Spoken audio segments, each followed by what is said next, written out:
kakampi sa sambayanan, wala akong karapatan na limutin ang inyong mga kasalanan.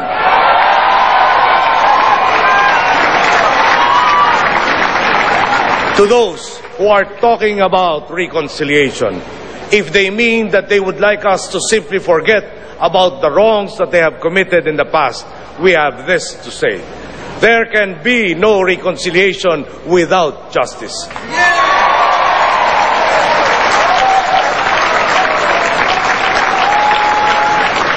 Sa paglimot ng pagkakasala, sinisigurado mong mauulit muli ang mga pagkakasalang ito. Secretary De Lima, you have your marching orders. Begin the process of providing true and complete justice for all.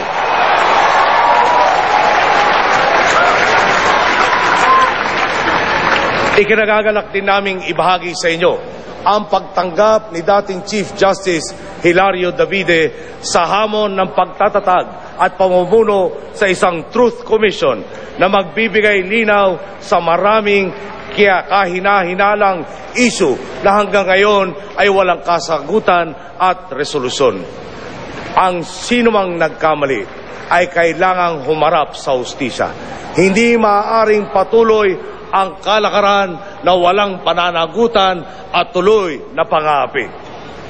My government will be sincere in dealing with all the peoples of Mindanao.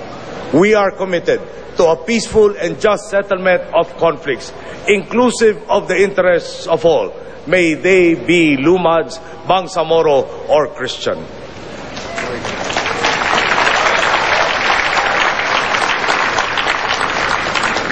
We shall defeat the enemy by wielding the tools of justice, social reform, and equitable governance, leading to a better life. Sa tamang pamamahala, gaganda ang buhay ng lahat. At sa buhay na maganda, sino pa ang gugustuhin bumalik sa panahon ng pang-aapi? Kung kasama ko kayo, may tataguyod natin ang isang bayan kung saan pantay-pantay ang pagkakataon. Dahil pantay-pantay nating ginagampanan ang ating mga pananagutan. Kamakailan lamang, ang bawat isa sa atin ay nanindigan sa presinto. Bumoto tayo ayon sa ating karapatan at konsensya. Hindi tayo umatras sa tungkulin nating ipaglaban ang karapatang ito.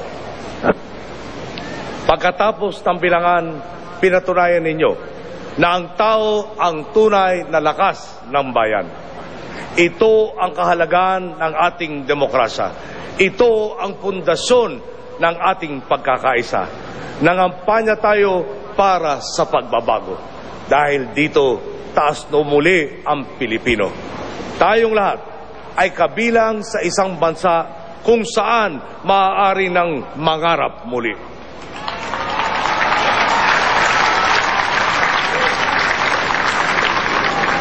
To our friends and neighbors around the world, we are ready to take our place as a reliable member of the community of nations.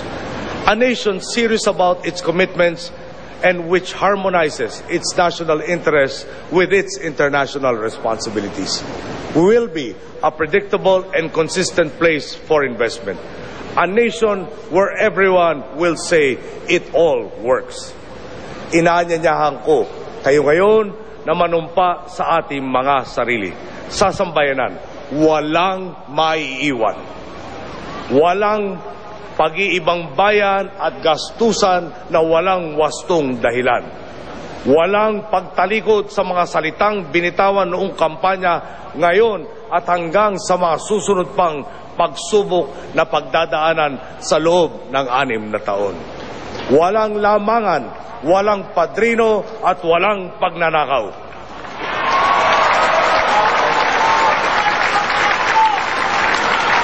Walang wangwang, walang counterflow, walang tong.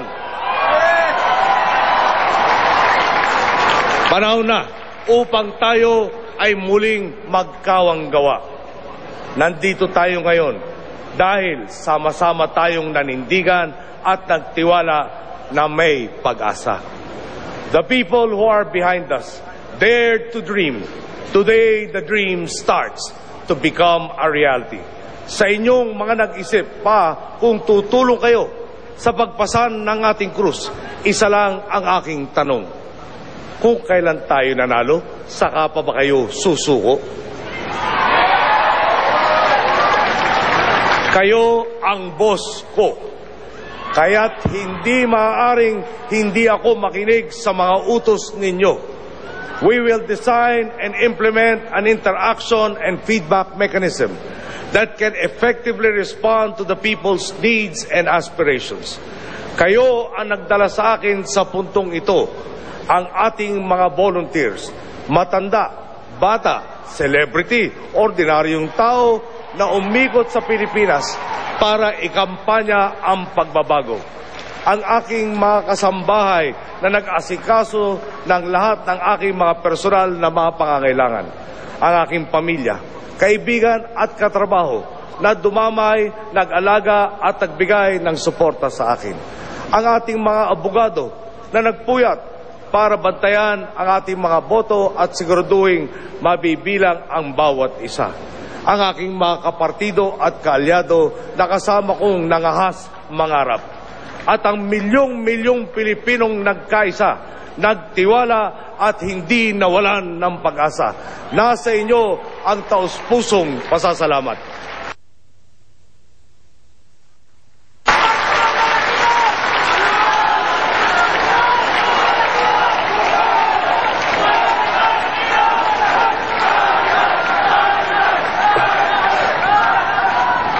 Hindi ko makakayang harapin ang aking mga magulang at kayong mga nagdala sa akin sa ito ng buhay kong ito kung hindi ko may sasakatuparan ang aking mga binitawang salita sa araw na ito.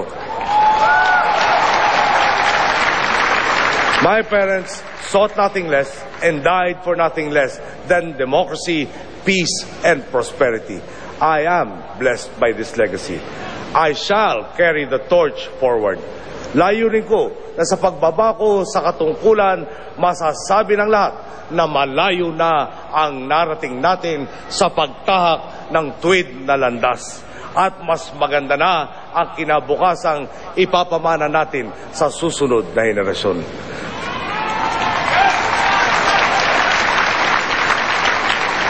Samahan ninyo ako sa pagtatapos ng labang ito.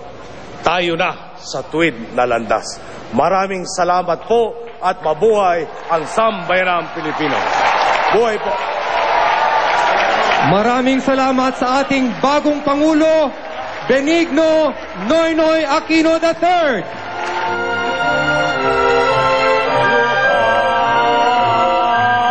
Isang naiibang bahagi sa inaugurasyong ito ay ang pamamanata ng taong bayan tugon sa pamamanata ng bagong Pangulo at pangalawang Pangulo.